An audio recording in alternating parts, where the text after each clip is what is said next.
Khamzat Chimaev has finally accomplished what many of us thought was an inevitability. He is a UFC World Champion.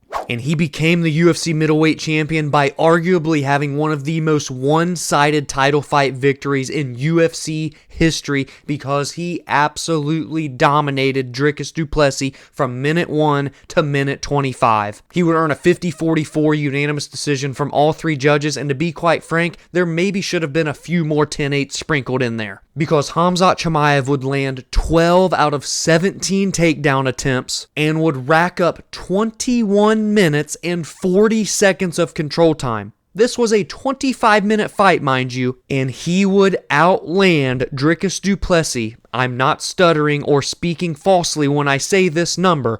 529 to 45. He would more than 10 times the output and landed strikes of the champion Dricus Du Plessis, and there was literally never a second of doubt where Khamzat Chimaev could potentially lose this fight. There was not a single solitary moment for Dricus Du Plessis outside of a brief, minute scare of a guillotine choke late in the 5th round that Khamzat Chimaev would quickly sequence himself out of. And while yes, there wasn't a finish, which I felt would have really just been the cherry on top after dominating DDP for so long, you cannot deny the fact that Chimaev looks literally unbeatable, more so than he ever has before, dare I say. Because I felt that if anyone could beat Khamzat and stop his momentum, it was Dricus Du Plessis because of how wild and awkward his style was and how he has defied the odds in quite literally every other one of his UFC bouts, which would lead to him becoming the UFC champion and defending the belt 2 times successfully. But now I'm just left in the aftermath of this fight thinking, who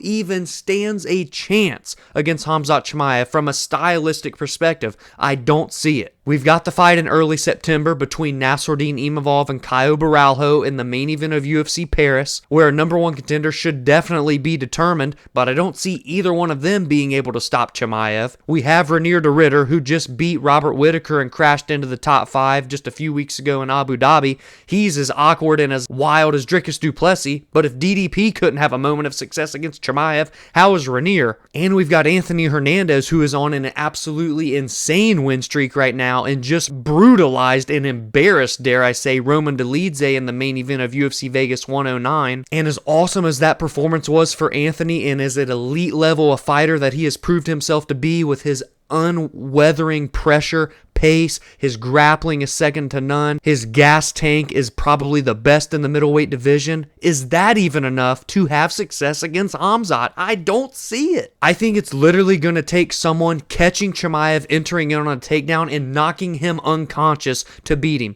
I don't see someone beating him over the course of a 25-minute decision, because Chimaev proved the gas tank issues wrong in this one because he never looked an ounce of tired throughout these 25 minutes. He's too good of a grappler and wrestler to find himself on the bottom taking ground and pound strikes or being threatened by submissions. And even on the feet, when he's not shooting in for takedowns, he's pretty defensively sound. Yes, of course, he's been in wars with Gilbert Burns and Kamaru Usman, but he took their absolute best shots and didn't go away, and he has true one-punch knockout power on the feet too. Maybe it sounds like I'm glazing Khamzat Chimaev, but I'm not meaning to come off that way. I just genuinely don't see it.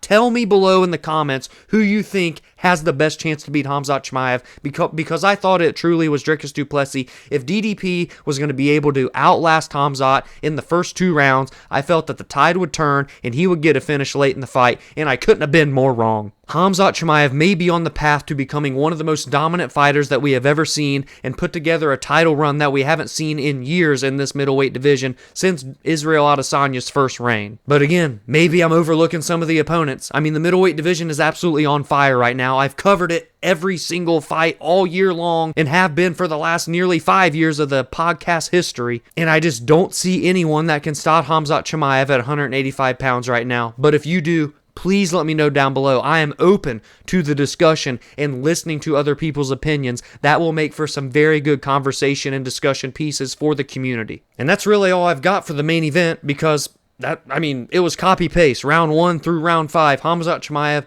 did exactly what he wanted to do and dominated this fight from pillar to post. I guess maybe the only other thing to discuss is who will he actually be fighting next, because I talked about who all of the potential opponents could be and their lack of success that I think they will have against Chimaev, but who ultimately will be the first title defense for Khamzat Chimaev? Do you think it will be the winner of the fight in Paris, which should definitely be the number 1 contender, or with Khamzat Chimaev expressing interest in making a quick turnaround in 2 months and fighting in Abu Dhabi at UFC 321, do you think the UFC will maybe go with someone who doesn't have a fight on the books, like a Renier de Ritter or an Anthony Fluffy Hernandez? I wouldn't be surprised one bit if that's the way that the UFC plans to go, because Dana White did not shoot it down in the post-fight press conference. He had said all fight week he wants to turn around and fight in Abu Dhabi. Is that something you would consider, or do you feel like with the heavyweight title already on that card, like he maybe... I just had a kid fight Tuesday and wanted to turn around and come here. I would... Abu Dhabi, I would definitely consider. So those are my 2 questions for you in the aftermath of UFC 319. 1, who do you think Khamzat Chimaev's next opponent will be in his first attempt at defending his middleweight title? And 2, no matter who you think will be next, who do you actually see that can beat Khamzat Chimaev? Who will give him his biggest test? And who do you think can literally have a legitimate chance to dethrone Chimaev, to become a new champion, and to hand Boris his first ever loss? If you enjoyed this recap of the UFC 319 main event, please be sure to drop your thoughts and takeaways down in the comments below. Alongside me recapping the most meaningful results every week, I also break down and preview the biggest and best fights and storylines heading into each card, and I give my thoughts and opinions on MMA news and fight announcements. So please be sure to drop a like and subscribe if you enjoyed this, and it will go a long way because we are on the road to reaching 1,000 subscribers before the end of the year. You can also join the community on social media at Verbal Spar MMA on X, Instagram, and TikTok. And if you enjoy podcast episodes, every Monday and Friday they release on Spotify, Apple, and more, so you can follow along and drop the show a rating on those platforms as well. Have a great week, and I will see you all in the next video.